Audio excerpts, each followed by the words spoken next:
Hello बच्चों, आज हम एटॉमिक स्ट्रक्चर का एक टॉपिक होता है शेप ऑफ ऑर्बिटल के बारे में डिस्कस करने वाले हैं।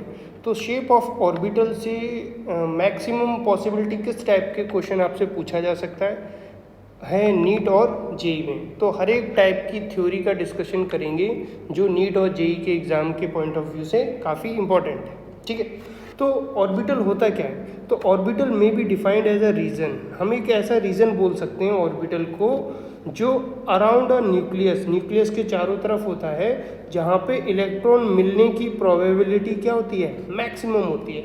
लगभग 90 से 95% तक होती है कि इस रीजन में जो ऑर्बिटल है हमारा, इस रीजन में इलेक्ट्रॉन 95% तक हमें मिल सकता है।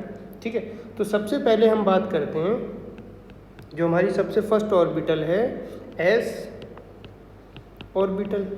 ठीक है, तो ये जो एस ऑर्बिटल होती है ये कैसी होती है? ये स्पेरिकल होती है। कैसी होती है? स्पेरिकल शेप होती है। ठीक है, और ये जो शेप है, शेप के बारे में हमें कौन सा क्वांटम नंबर बताता था? एजीमुथल क्वांटम नंबर हमें इंडिकेट करता था शेप के बारे में। यानी कि ये जो स्पेरिकल शेप है ये किसकी वजह से डिफाइन की गई है? एजीमुथल क्वांटम नंबर से। तो ये स्पेरिकल शेप कैसी होती है? और ये जो स्पेरिकल शेप है ये क्या है? ये नॉन डायरेक्शनल है। ये शेप कैसी है? नॉन डायरेक्शनल है। तो अगर मैं इसकी शेप बनाऊं स्पेरिकल, तो स्पेरिकल शेप कुछ इस तरीके से होगी। ठीक, ये हमारी एक जेड एक्सिस है, ये वाली एक्स और ये वाई। तो इसमें जो आपका ये वाला रीजन है, ये इस रीजन में आपको कहीं पर भी इलेक्ट्रॉन मिल सकता है और जो इसकी प्रोबेबिलिटी है वो कितनी है? 95%। ठीक, अब एक क्वेश्चन और इसमें पूछा जाता है नोडल प्लेन। तो नोडल प्लेन एस ऑर्बिटल के लिए कितने होते हैं?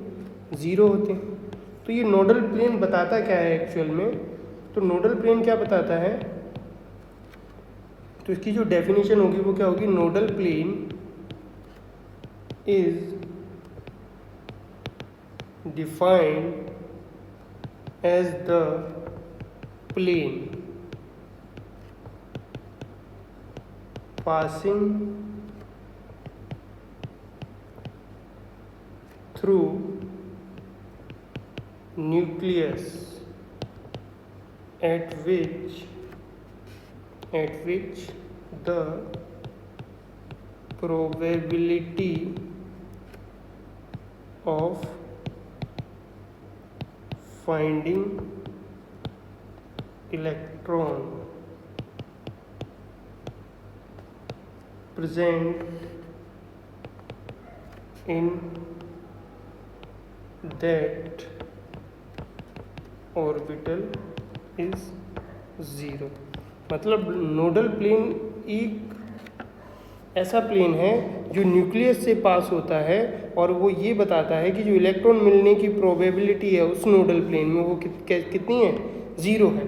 तो इसका नोडल प्लेन 0 होते हैं, इसका मतलब इसीलिए इसमें जो इलेक्ट्रॉन मिलने की प्रोबेबिलिटी है वो काफ़ी ज़्यादा होती है। तो एक क्वेश्चन आपसे ये भी पूछा जाता है कि किस ऑर्बिटल में इलेक्ट्रॉन मिलने की प्रोबेबिलिटी ज़्यादा होती है? तो आप बोलोगे एस ऑर्बिटल में, क्योंकि इसमें एक भी नोडल प्लेन नहीं होता। तो ये इन्फॉर्मेशन थी एस ऑर्बिटल से रिलेटेड। ठीक है, अब नेक्स्ट हम डिस्कशन करते हैं पी ऑर्बिटल का। ठीक, सेकंड हमारी ऑर्बिटल क्या है? P orbital. ठीक, तो पी ऑर्बिटल की शेप, अगर हम शेप की बात करें तो मैं फिर से आपको एक रिकॉल करा देता हूँ कि जो शेप है वो एजीमुथल क्वांटम नंबर से डिसाइड होती है और जो पी ऑर्बिटल की शेप होती है वो डम्बेल शेप होती है। कैसी शेप होती है? डम्बेल शेप होती है। और ये किसके थ्रू हमें पता लगता है? Azimuthal quantum number. ठीक है, एजीमुथल क्वांटम नंबर के थ्रू हमें डम्बेल शेप का पता लगता है। और ये जो शेप है ऑर्बिटल की are not a experimental observe. ठीक है, as these are the 3D plot of solution of Schrodinger wave equation. तो ये एक आइडिया है कि जो पी ऑर्बिटल की शेप होती है वो डम्बल शेप की होती है, क्योंकि डम्बल शेप में इलेक्ट्रॉन मिलने की प्रोबेबिलिटी क्या थी, ज़्यादा थी, तो हमने शेप का नाम रख दिया डम्बल शेप। ऐसे ही अभी आपने जो एस ऑर्बिटल देखी, इसमें इस रीजन में इलेक्ट्रॉन मिलने की प्रोबेबिलिटी ज़्यादा आ रही थी, तो वो एक स्फीयर जैसा था, तो हमने बोल दिया कि पी ऑर्बिटल की जो शेप होती है वो स्फेरिकल शेप होती है। ठीक है, अब आपको पता ही है कि जो पी ऑर्बिटल में सबसेल्स थे, यानी कि जो ऑर्बिटल्स थी वो कितनी थी, ये पूरा एक सबसेल है पी, और इसमें जो ऑर्बिटल है वो 3 ऑर्बिटल है। कितनी ऑर्बिटल है? 3 ऑर्बिटल। तो इस पर भी एक पॉइंट लिखते हैं कि P subshell consists of 3 orbitals that are known as px, py and pz orbital, which are lying along the respective axis, which lying along the respective axis, मतलब एक्सिस पे लाई करेंगी। तो यहाँ पे क्या पता लग रहा है, ये जो एक्सिस है एक्स वाई जेड, ये क्या है, एक ओरिएंटेशन है। ठीक है, तो हमें पता है कि किसी भी ऑर्बिटल का ओरिएंटेशन की इंफॉर्मेशन हमें कहाँ से मिल रही थी, ये इंफॉर्मेशन हमें मैग्नेटिक क्वांटम नंबर से मिल रही थी, जिसे हम स्मॉल m से डिनोट करते हैं। ठीक है, तो हमें तो पता ही है कि p एक सबशेल है, उसके पास 3 ऑर्बिटल हैं, तो इसमें से आप किसी को भी px, py और pz किसी को भी मान सकते हो। तो आपने इसमें देखा था कि जो m है मैग्नेटिक क्वांटम नंबर है, p के लिए 3 वैल्यू आती थी, -L2 + L, तो ये +1 0 और -1 हो जाएगी। और मैंने ये भी बताया है अपने क्वांटम नंबर 2 वाले वीडियो में कि जो ये ऑर्बिटल है इसके लिए मैग्नेटिक क्वांटम नंबर 0 भी हो सकती है, +1 भी हो सकती है और -1 भी हो सकती है। ये चीज़ मल्टीप्लिसिटी के अकॉर्डिंग आती है। ठीक है, और मल्टीप्लिसिटी क्या होती है ये मैंने हुन्स रूल में आपको बता रखा है। ठीक, और ऐसे ही ये वाली जो ऑर्बिट है इसके लिए m की वैल्यू 0 भी हो सकती है, +1 भी हो सकती है और -1 भी हो सकती है। ऐसे ही इस ऑर्बिटल के लिए m की वैल्यू 0 भी हो सकती है, -1 भी हो सकती है और +1 भी हो सकती है। यानी कि आप चाहे इसको px बोल दो या इस ऑर्बिटल को px बोल दो या इसको बोल दो, एक ही बात है। ठीक है, और ये देखो, ये जो ऑर्बिटल्स हैं ये डीजेनरेटेड ऑर्बिटल्स बोली जाती हैं। तो डीजेनरेटेड ऑर्बिटल का मतलब क्या होता है, ये मैंने आपको अपने प्रीवियस वीडियो में बता रखा है। ठीक है, तो अगर मैं इसकी एनर्जी की बात करूं, energy of 3p orbitals are same, ठीक है, इज दैट। तो ये जो एक ही डीजनरेटेड ऑर्बिटल्स हैं p सबसेल की, इन सब की एनर्जी क्या रहेगी, सेम, px/px = px/pz। ठीक है, तो अब ये ओरिएंटेशन के बारे में मैग्नेटिक क्वांटम नंबर बता रहा है। तो जो ओरिएंटेशन है वो कैसा होगा ये भी देख लेते हैं कि px ऑर्बिटल का कैसा होगा, py का और pz ऑर्बिटल का ओरिएंटेशन कैसा रहने वाला है। तो मैं यहाँ एक्सिस बना रहा हूँ पहले। ठीक है, और इन एक्सिस पे देखेंगे कि ये जो तीनों ऑर्बिटल्स हैं वो कैसे लाई करते हैं। ठीक, तो ये रही हमारी एक एक्सिस और एक एक्सिस ये रही, इसको मैं x बोल रहा हूँ, इसको z, और बाई मान लेता हूँ इस तरीके से बाई। ठीक है, तो अब देखो ये वाली जो मैं ऑर्बिटल का ओरिएंटेशन बना रहा हूँ ये किसके लिए है, px के लिए। तो यानी कि एक्सिस पे लाई करेंगे, जैसा कि मैंने यहाँ पे बताया तुम्हें, रिस्पेक्टिव एक्सिस, मतलब अगर px है तो जो डंबल शेप होगा वो x एक्सिस पे होगा इस तरीके से। ठीक है, यानी कि जो इलेक्ट्रॉन मिलने की प्रोबेबिलिटी है वो इस रीजन में है। इस रीजन में आपको इलेक्ट्रॉन कहीं पे भी मिल सकता है। तो जब ये देखा गया कि इलेक्ट्रॉन इस शेप में मिल रहा है, इसीलिए इस शेप का नाम क्या रख दिया, डम्बेल शेप। और इसमें जो नोडल प्लेन है तुम्हारा, ये वाला रीजन है, ये नोडल प्लेन होगा। इस प्लेन में इलेक्ट्रॉन मिलने की प्रोबेबिलिटी क्या होगी, 0। इसको बोलेंगे नोडल प्लेन। ठीक है, तो ये तुम्हारी होगी px। अब दूसरी बनाते हैं py ऑर्बिटल कैसे रहने वाली है, तो ये होगी हमारी z और ये हो गया x and this is y। तो अब जो डम्बल शेप है वो y एक्सिस पे बनेगी इस तरीके से। अब इसमें जो इलेक्ट्रॉन मिलने का रीज़न है वो ये वाला रीज़न था। ठीक है, डम्बल के अंदर कहीं पे भी यहाँ पे इलेक्ट्रॉन मिल सकता है। अब देखो एक इम्पॉर्टेंट चीज़, अगर तुम यहाँ पे +1 मान रहे हो तो इसको +1 0 और ये -1। ठीक है, अब इसका ओरिएंटेशन कैसा भी हो तो तुम इसको यहाँ पे -1 भी रख सकते हो, 0 भी रख सकते हो और +1 भी रख सकते हो।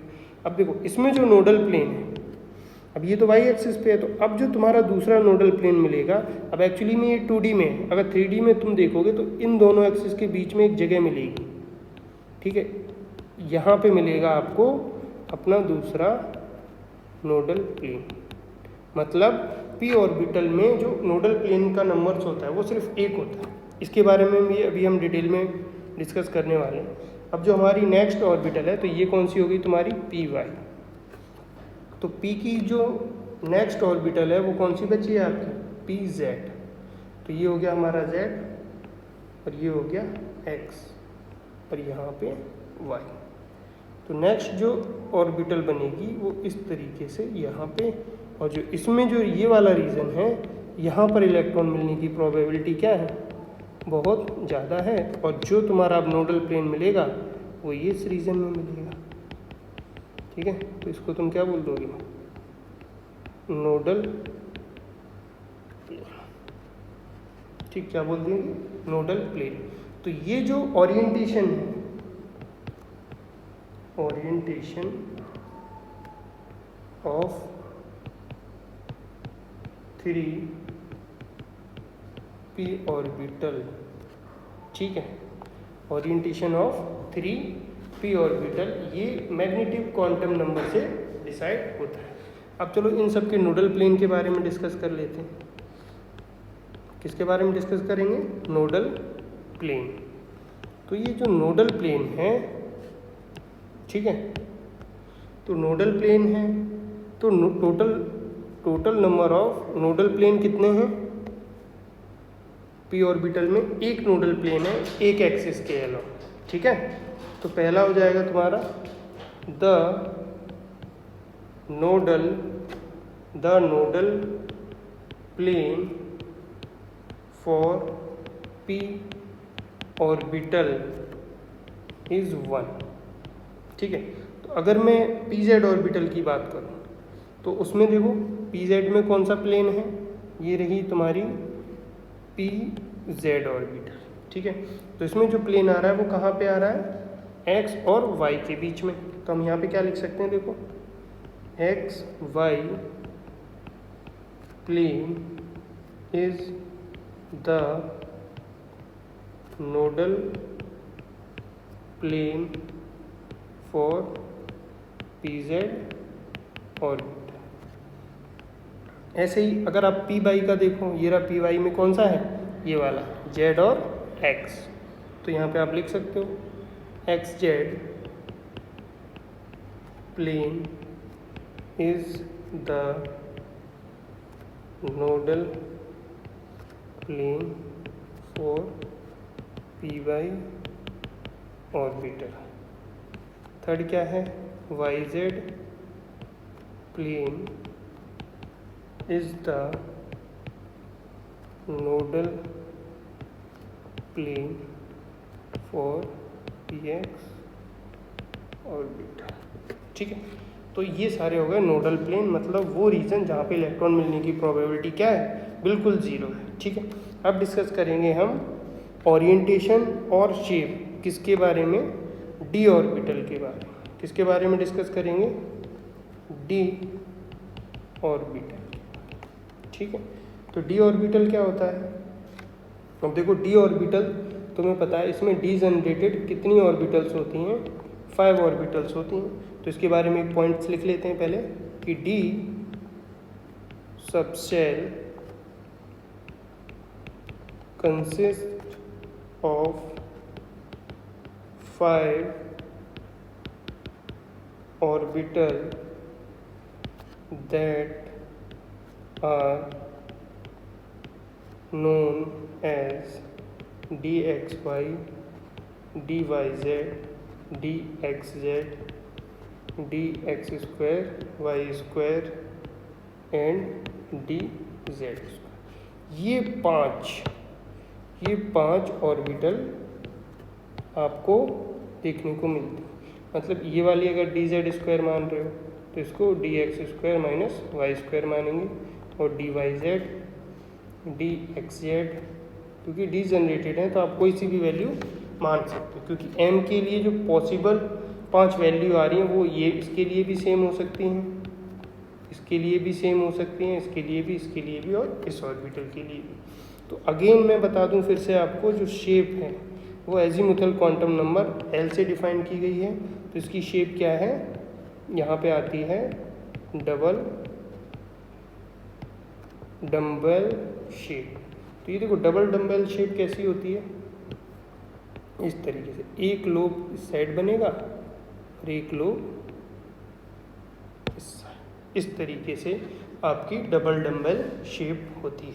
ठीक है, अब इसमें क्या होता है, ये वाली जो 3 ऑर्बिटल है ये नॉन एक्सियल डी ऑर्बिटल होती है। ठीक, तो यहाँ पे हम एक पॉइंट लिखेंगे कि d x y and d Y z and d x z orbitals are known as non-axial d orbital because of the orbitals are not available along the axis, तो ये एक्सिस के बारे में इंफॉर्मेशन कौन देता है? Magnetic quantum number. ठीक है, क्योंकि ओरिएंटेशन के बारे में कौन बताता है? Magnetic quantum number. तो ये 5 में से जो ये 3 ऑर्बिटल्स हैं ये क्या हैं? आपकी नॉन एक्सियल डी ऑर्बिटल्स हैं। ठीक है, तो नॉन एक्सियल मतलब ये एक्सिस पे लाई नहीं करती। तो देख लेते हैं कैसे होगी। तो ये हो गई तुम्हारी एक्सिस, एक वाई और एक्स। तो यहाँ पे जो डंबल शेप होगा, डबल डंबल, एक डंबल ऐसा और एक डंबल इस तरीके से। ये देखो किसके बीच में बन रहा है? वाई और एक्स के बीच में 45 डिग्री के एंगल पे बन रहा है, तो हम इसको नाम देते हैं डी एक्स बाई ऑर्बिटल। ठीक, ऐसे ही अगर सेकंड में डी जेड एक्स की बात करूँ तो एक जेड होगा एक एक्स होगा, इन दोनों के बीच में ये इस तरीके से डबल डंबल बनने वाला है। ऐसे ही सिमिलरली अगर मैं जेड और वाई के बीच में बनाऊँ तो इन दोनों के बीच में इस तरीके से, तो इसका नाम हो गया डी वाई जेड। ठीक है, अब देखो वहाँ पे नोडल प्लेन कितने मिले थे? एक नोडल प्लेन मिले था। ठीक है, पी में। अब यहाँ पे देखोगे ये जो ऑर्बिटल है इन दोनों के बीच में एक नोडल प्लेन तुमको यहाँ पे मिलेगा, एक नोडल प्लेन यहाँ पे। ऐसे ही सिमिलरली इसमें होगा। ठीक है, तो यानी कि डी ऑर्बिटल्स में डबल डंबल शेप होती है, तो total number of nodal plane कितने आते हैं? Nodal plane for d orbital is 2। ठीक, कितने होंगे? 2 होंगे टोटल। ठीक, अब इनके लिए इन 3 ऑर्बिटल्स के लिए नोडल प्लेन कौन कौन से होंगे?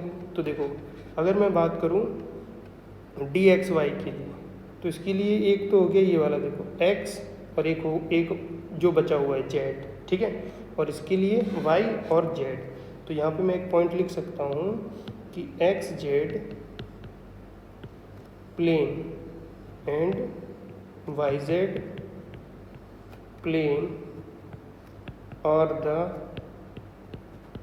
Nodal plane for D X Y orbit.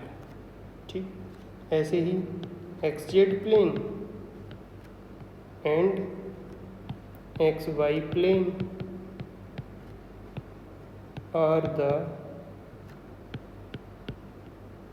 Nodal plane for D Y Z orbit. ठीक, ऐसे ही Y Z plane and X Y plane are the nodal plane for D x Z orbital.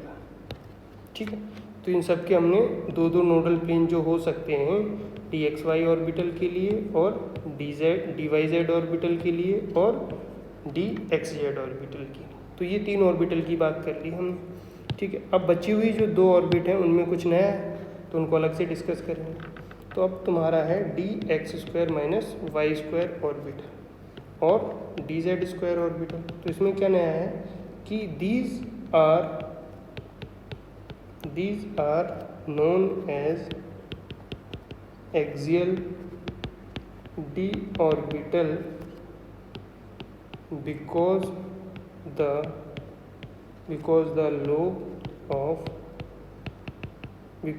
lobe of orbital are along the axis। ये along the axis होता है। तो जैसे मैं अगर डी वाई एक्स स्क्वायर और जेड स्क्वायर का बनाना चाहूँ एक्सियल ग्राफ, तो देखो इसमें एक वाई है और क्या है, एक एक्स है, तो इनको क्या करो आप एक्सिस पे बना दो। कहाँ पे बना दो? एक्सिस पे। तो ये हो गई d x square minus y square. और जो तुम्हारी डी जेड स्क्वायर है, मतलब ये जेड एक्सिस पे ही होगा इसका लोग इस तरीके से। ठीक, तो यहाँ पे ये हो गई एक्स। अब इसमें से एक रिंग भी बनती है इस तरीके से, एक रिंग भी बनती है जहाँ पे 3D में विजुअल करना है, मतलब ये प्लेन में है, ये वाली रिंग बन रही है, ये प्लेन में है। और यहाँ पे ये जो तुम्हारा है ये वाई एक्सिस है। ठीक है, ये रिंग में फिर से बता दूँ, ये रिंग जो है आपकी प्लेन में है। ठीक, इस तरीके से। अब इसमें अगर आपको नोडल प्लेन देखने हैं, ठीक, अब इसमें तो दो ही नोडल प्लेन होंगे, एक इस डायरेक्शन में एक इस डायरेक्शन में। तो इसके लिए लिखते हैं पहले for D x square minus y square orbital plane perpendicular to x Y plane and inclined at 45 degree angle with x and y axis are the nodal planes। ठीक, तो इसमें ये 45 डिग्री के एंगल पे लाई करते हैं नोडल प्लेन। ये तो हो गया d x square minus y square और 4 d z square orbital there are no nodal planes but there are two nodal conical surface। Two nodal conical surface मिलते हैं बट नोडल प्लेन यहाँ पे नहीं मिलता है। ठीक है, कैसे मिलते हैं? टू कॉनिकल सरफेस मिलते हैं, no nodal planes are there. ठीक है, तो जो इसमें कॉनिकल सरफेस बनेगा तो वो देख लो एक बार, कॉनिकल सरफेस कैसे बनेगा डी जेड स्क्वायर में। तो यहाँ पे ये हो गया तुम्हारा Z और यहाँ पे एक लोब ये, दूसरा लोब ये, और यहाँ पे आपकी एक रिंग बनती है। और ये रिंग कहाँ पे, ये रिंग प्लेन में है। लेकिन अब जो तुम्हारे कॉनिकल सरफेस बनेंगे वो देखो इस ऑर्बिटल के सहारे से ऐसे और यहाँ पे, तो यहाँ पे एक कॉनिकल नोडल प्लेन बनता है इस तरीके से, और यहाँ पे इस तरीके से। ये कॉनिकल नोडल प्लेन्स में इसको बोलते हैं हम कॉनिकल नोडल, ये होता है कॉनिकल नोडल।